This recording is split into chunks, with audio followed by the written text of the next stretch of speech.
Hey guys, it's Jason Bagley, your local realtor. I wanted to touch base with you about new home construction.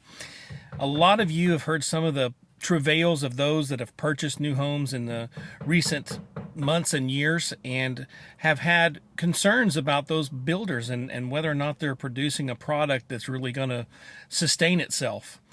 And I have to admit, from my perspective, there are several builders out there that may not be as good as we would hope them to be. Now, I'm not saying necessarily anyone's bad in some way, but there are people out there doing a better job.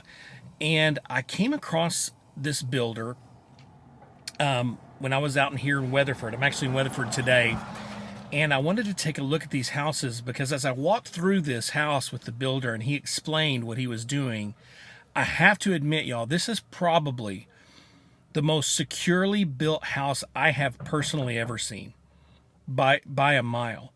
The things that he's doing here in this build project are really unheard of. And so I'm going to put this out here.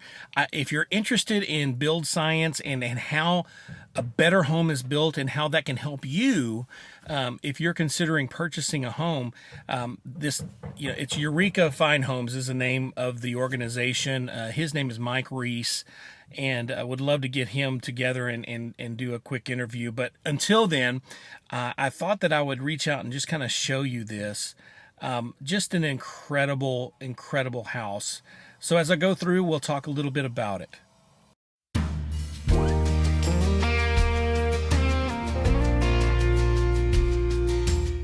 Now, one of the things that's really impressive that he starts out with is his basis of foundation.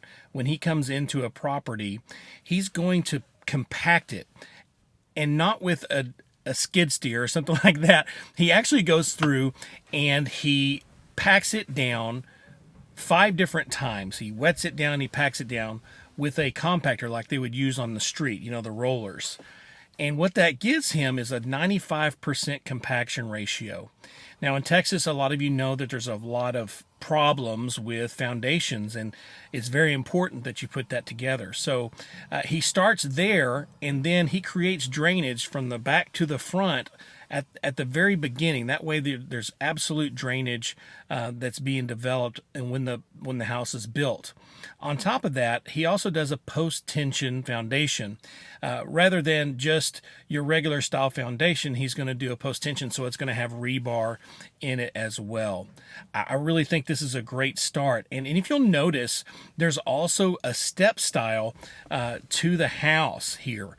And if you look really closely, you can see that even though it's sticking up a little bit, he actually drops it down. And I've seen so many times where you have a house that, the foundation is sticking up 1.5 feet out of the ground because they didn't drop it down enough to let that brick settle all the way in, and it gives a much more pleasant view to the home.